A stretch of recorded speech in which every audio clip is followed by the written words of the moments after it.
ये घटना उस दिन की है जब यीशु घर से बाहर झील के किनारे पर बैठे हुए थे। एक बड़ी भीड़ उनके चारों ओर इकट्ठा हो गई, इसलिए वो एक नाव में जा बैठे और भीड़ झील के तट पर रह गई। उन्होंने भीड़ से दृष्टांतों में अनेक विषयों पर चर्चा की। यीशु ने कहा, एक किसान बीज बोने के लिए निकला। बीज बोने में कुछ बीज तो मार्ग के किनारे गिरे, जिन्हें पक्षियों ने आकर चुग लिया। कुछ अन्य बीज पथरीली भूमि पर भी जा गिरे, जहां पर्याप्त मिट्टी नहीं थी। पर्याप्त मिट्टी न होने के कारण वे जल्दी ही अंकुरित भी हो गए, किंतु जब सूर्य उदय हुआ वे झुलस गए, और इसलिए कि उन्होंने जड़ें ही नहीं पकड़ी थी, वे मुरझा गए। कुछ अन्य बीज कंटीली झाड़ियों में जा गिरे और झाड़ियों ने बढ़कर उन्हें दबा दिया। कुछ बीज अच्छी भूमि पर गिरे और फल लाए। यह उपज 100 गुणी, 60 गुणी, 30 गुणी थी। जिसके सुनने के कान हो वो सुन ले।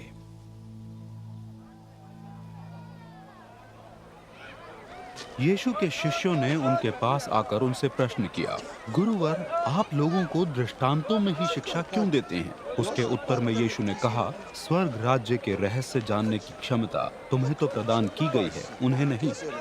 क्योंकि जिस किसी के पास है उसे और अधिक प्रदान किया जाएगा और वो संपन्न हो जाएगा, किंतु जिसके पास नहीं है उससे वो भी ले लिया जाएगा जो उसके पास है। यही कारण है कि मैं लोगों को दृष्टांतों में शिक्षा देता हूँ, क्योंकि वे देखते हुए भी कुछ नहीं देखते तथा सुनते हुए भी कुछ नहीं सुनते, और ना उन्हें इसका अर्थ ही समझ आता है। उनकी इसी स्थिति के विषय में भविष्यद्वक्ता यशायाह की ये भविष्यवाणी पूरी हो रही है, तुम सुनते तो रहोगे किंतु समझोगे नहीं, तुम देखते तो रहोगे किंतु तुम्हें कोई ज्ञान न होगा। क्योंकि इन लोगों का मन मस्तिष्क मंद पड़ चुका है।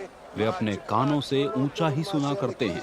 उन्होंने अपनी आंखें मूंद रखी हैं कि कहीं वे अपनी आंखों से देखने ना लगे, कानों से सुनने ना लगे तथा अपने हृदय से समझने ना लगे और मेरी ओर फिर जाएं कि मैं उन्हें स्वस्थ कर दूं।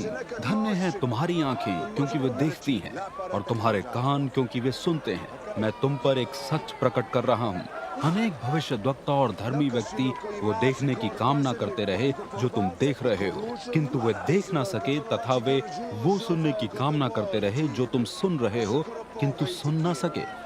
अब तुम किसान का दृष्टांत सुनो। जब कोई व्यक्ति राज्य के विषय में सुनता है किंतु उसे समझा नहीं करता, शैतान आता है और वो जो उसके हृदय में रोपा गया है झपट कर ले जाता है। ये वो है जो मार्ग के किनारे गिर गया था। पथरीली भूमि वो व्यक्ति है जो संदेश को सुनता है तथा तुरंत ही उसे खुशी से अपना लेता है, किंतु इसलिए कि उसकी जड़ है ही नहीं, वो थोड़े दिन के लिए ही उसमें टिक पाता है। जब संदेश के कारण यातनाएं और सताहट प्रारंभ होते हैं, उसका पतन हो जाता है। वो भूमि जहाँ बीज कंटीली झाड़ियों के बीच गिरा, वो व्यक्ति है जो संदेश को सुनता तो है, किंतु संसार की चिंताएं तथा संपन्नता का छलावा संदेश को दबा देते हैं और वो बिना फल के रह जाता है। वो उत्तम भूमि जिस पर बीज रोपा गया, वो व्यक्ति है जो संदेश को सुनता है, उसे समझता है तथा वास्तव में फल लाता है। ये उपज 100 गुणी, 60 गुणी, 30 गुणी होती है। यीशु ने उनके सामने एक अन्य दृष्टांत प्रस्तुत किया। स्वर्ग राज्य की तुलना उस व्यक्ति से की जा सकती है जिसने अपने खेत में उत्तम बीज का रोपण किया। जब उसके सेवक सो रहे थे, उसका शत्रु आया और गेहूं के बीज के मध्य जंगली बीज रोप कर चला गया।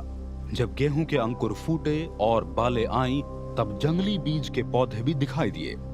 इस पर सेवकों ने आकर अपने स्वामी से पूछा, स्वामी, आपने तो अपने खेत में उत्तम बीज रोपे थे, तो फिर ये जंगली पौधे कहां से आ गए? स्वामी ने उत्तर दिया, ये काम शत्रु का है।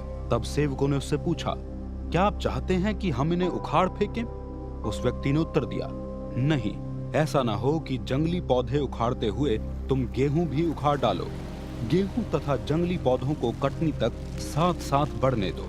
उस समय मैं मजदूरों को आज्ञा दूंगा, जंगली पौधे इकट्ठा कर उनकी पूलियां बांध दो कि उन्हें जला दिया जाए, किंतु गेहूं मेरे खलियान में इकट्ठा कर दो। यीशु ने उनके सामने एक अन्य दृष्टांत प्रस्तुत किया। स्वर्ग राज्य एक राई के बीज के समान है, जिसे एक व्यक्ति ने अपने खेत में रोप दिया। ये अन्य सभी बीजों की तुलना में छोटा होता है, किंतु जब ये पूरा विकसित हुआ तब खेत के सभी पौधों से अधिक बड़ा हो गया और फिर वो बढ़कर एक पेड़ में बदल गया कि पक्षी आकर उसकी डालियों में बसेरा करने लगे। यीशु ने उनके सामने एक और दृष्टांत प्रस्तुत किया। स्वर्ग राज्य खमीर के समान है, जिसे एक स्त्री ने लेकर 3 माप आटे में मिला दिया और होते होते सारा आटा खमीर बन गया, यद्यपि आटा बड़ी मात्रा में था।